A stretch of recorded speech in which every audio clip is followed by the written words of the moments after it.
Coming from reality, SpaceX stock goes below $110 a share.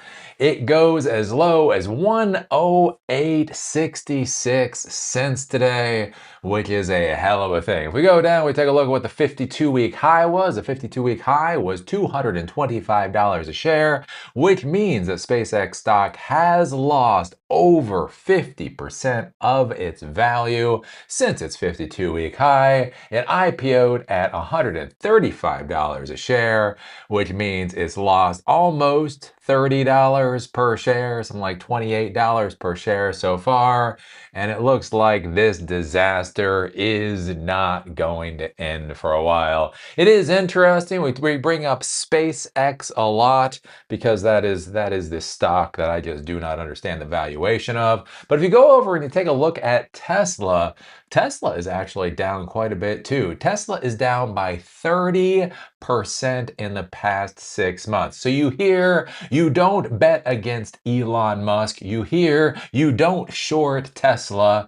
And the reality is if you had shorted Tesla, you would have made a lot of money this year so far, which is just a hell of a thing.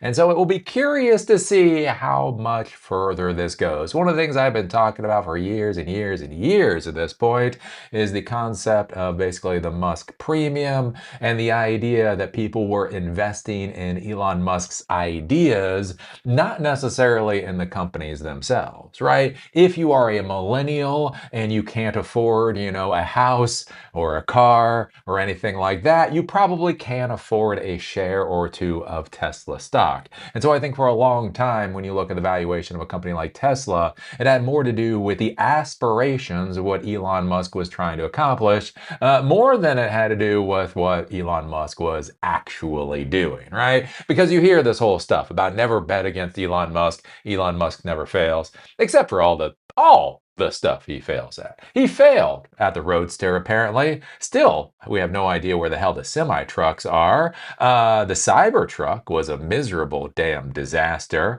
Robo-taxi, right? Those are in a couple of cities. A few of them are in a couple of cities. Not sure how that's taken over the world. The cybercabs, when was when was the last time you saw a cybercab? Yeah, I don't remember seeing any cybercabs, right? But even though there's been all of these failures, even though there's been a tremendous number of things Elon Musk hasn't delivered on, even significant things like full self-driving. Think about this. He has been selling full self-driving for something like a decade now. I have heard him year after year after year go in front of the public and say full self-driving is only a year away.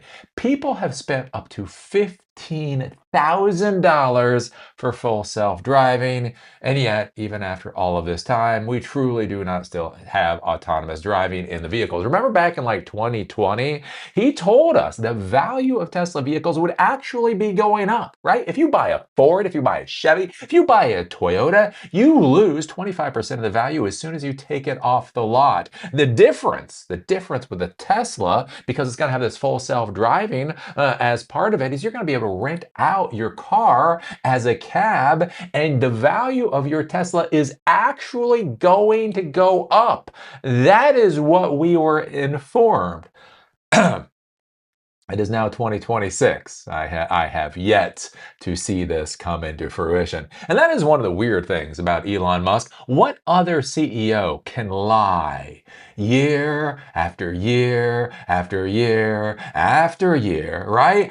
What other CEO could mislead investors and customers for a decade on end, and yet nothing happens to him by the SEC, right?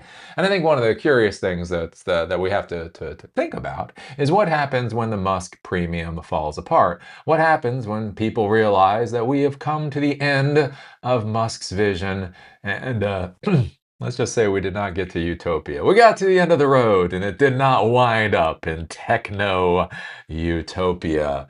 And what is that going to do for the share value of things like Tesla and SpaceX? And I think that's going to be the big problem with SpaceX. I just don't see the value there. As I've said many times before with Tesla, I don't agree with the valuation of Tesla, but I can understand the argument. There is logic behind the argument, even if I don't buy it myself, right? Apparently Tesla is not even a car company anymore. Did you know that? I guess it's a robot. I can't fucking figure it out. I guess it's a robotics company now. Anyways, there's big things with the Optimus robot.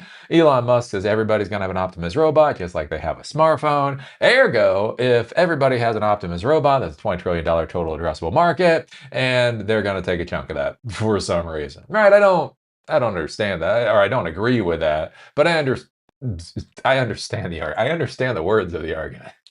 The words of the argument, in fact, are complete sentences. We can't agree on that. The weird part is you get with SpaceX, and I just don't get it. I just don't. Who the fuck wants space data centers? Who in their right mind thinks space data centers are a good idea, right? We have Wyoming. And if you're like, yeah, don't screw up Wyoming. Okay, then we got South Dakota, and we got North Dakota, and we got Oklahoma, and we got Kansas. There's one thing we have in the United States. It is a metric crap ton of land. Another thing you have to be thinking about SpaceX too when they talk about these space-based AI data centers is essentially each one of these satellites is going to be like one rack of servers, the equivalent of one rack of servers. Now, look, they're going to create they're going to create their own chips. Apparently, they're going to create their own architecture. So maybe if you're being very nice, maybe you can say the total output of each one of these satellites will be the equivalent of 3 racks of servers. And you're like, yeah, okay. So here's the deal. So if you want to put 3 racks of your servers into low orbit, you have to package that all into a satellite. You have to put that in a rocket ship. You have to launch that into space, and and the depreciation value, the depreciation schedule for satellites, it's pretty fucking brutal.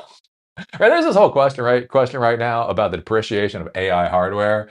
Is it 3 years? Is it 4 years? Is it 6 years? Is it 10 years? And there's a lot of interesting argument with that, right? How long will this AI hardware be in production and continue to get value out of these hyperscalers, right? And the answer, the honest answer is we don't know right now, right? It's an immature stack, so therefore we don't know. So some of these servers may still be in use, may be still giving profit to companies 15 years ago. It's I'm not sure I'd buy it quite that, but that actually is a real possibility. Here's the thing with these satellites. 5 years and they're done. It gets 100% depreciated in 5 years when the fucker burns in, right? When the orbit degrades and it melts and comes into our atmosphere. And so that's like you take a look at these AI data centers, and on so many levels, they don't make sense. The other thing that I thought was interesting, I was looking at SpaceX, and I keep talking about this whole thing with the revenue of SpaceX being equivalent to OnlyFans, right? Or SpaceX space launch capacity being the equivalent of OnlyFans. Yeah, I have one better for you. Oh, you thought that was a burn? Let me tell you a real burn. So I was thinking about this whole thing with meme stocks. So people have been talking about Elon Musk and SpaceX is becoming the giant meme stock. And I was like, huh, I'm just curious what the granddaddy revenue, the granddaddy of meme stocks revenue actually is. If you go to GameStop, do you know what their annual revenue was for 2025? $3.6 billion. $3.6 billion. And you're like, okay, well, that's good, GameStop. What does that have to do with SpaceX? Do you know SpaceX for space launch was $4.1 billion? So let's be clear. I want to be completely and utterly clear here. The revenue for SpaceX space launch was more than the revenue for GameStop. Not that much more, though. I'm not. Go Google it. Go Google this shit. You can see that I'm not lying. And so that's where it's like, okay, so these satellites are just fucking dumb. The space launch capacity has revenue To be clear, that's higher than GameStop by some degree. Higher than GameStop and probably lower than OnlyFans at this point in time. Their Starlink, their ISP service, is fine. Again, that's a fine ISP service, but it's not the biggest fucking thing in the world, right? They're bringing in like $11 billion a year in revenue. So that's actually bringing in some money, but what, I mean, is that worth trillions of dollars? And AI, Grok, who the fuck cares about Grok? The only people fucking buying Grok are the US government because it's high T AI. Though nobody apparently wants to use Grok in the government. Grok is paying, or the government is paying for an AI service. Apparently, from what I can tell, nobody there wants to use. And then Tesla, surprise, surprise, surprise. Teslas are using Grok for their internal infotainment system or whatever for the voice communication. And so you sit here and you look at this and like, where what's the argument? What is the argument for this company being worth multi-trillions of dollars? And then the concerning thing, right? The lockup period is going to expire. The first lockup period is going to expire on August 6th. That's less than 2 weeks away. It's right about 2 weeks, right around 2 weeks from now. Basically, up to 20% of the shares for SpaceX are going to hit the market. We've already seen they're already included in the NASDAQ 100, and being included in the NASDAQ 100 does not seem to have actually spiked the stock price the way that I thought the price was going to get spiked because of the inclusion. And so you sit here and you think about it, where, what, how, how do you add words together to form a sentence that becomes an argument for SpaceX to be worth trillions of dollars? I just don't see, I just don't see it at all. I don't even comprehend the argument. It's not that I disagree with the argument. I don't even understand what the argument is, right? And so we're gonna see. We're gonna see how much worse this gets. I am kind of curious, right, with the disaster going on with the AI world right now.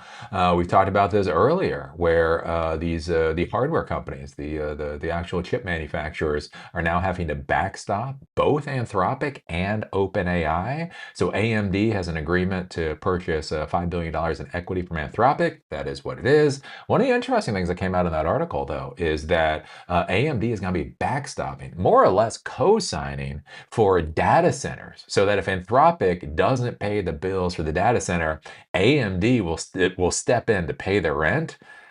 That doesn't sound good. Back when I had my company, back when I had my 9 employees, and I was going out there and we were servicing our clients, at no point in time did I look at one of my clients and say, "Hey, if you need a co-signer on the lease for your building, I'll be more than happy to backstop you." That's just not normally how business works, right? And we have Nvidia right now. They look like they're gonna backstop OpenAI to the tune of $250 billion. Right? Think about that. For OpenAI to actually be able to lease data centers, they need Big Daddy Jensen Huang to co-sign on that lease. That is seeming ugly as hell. And that's where I just sit here and I look at this whole disaster of the AI fraud, as I think we're getting to the point where it is all unraveling. And and yeah, we're gonna see where it goes, right? The SpaceX is the bellwether. SpaceX is not popping the bubble because it's not really an AI company.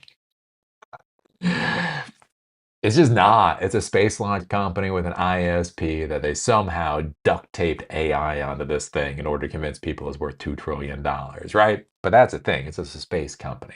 But I think it's a bellwether for basically the disaster that is unfolding in faster and faster time.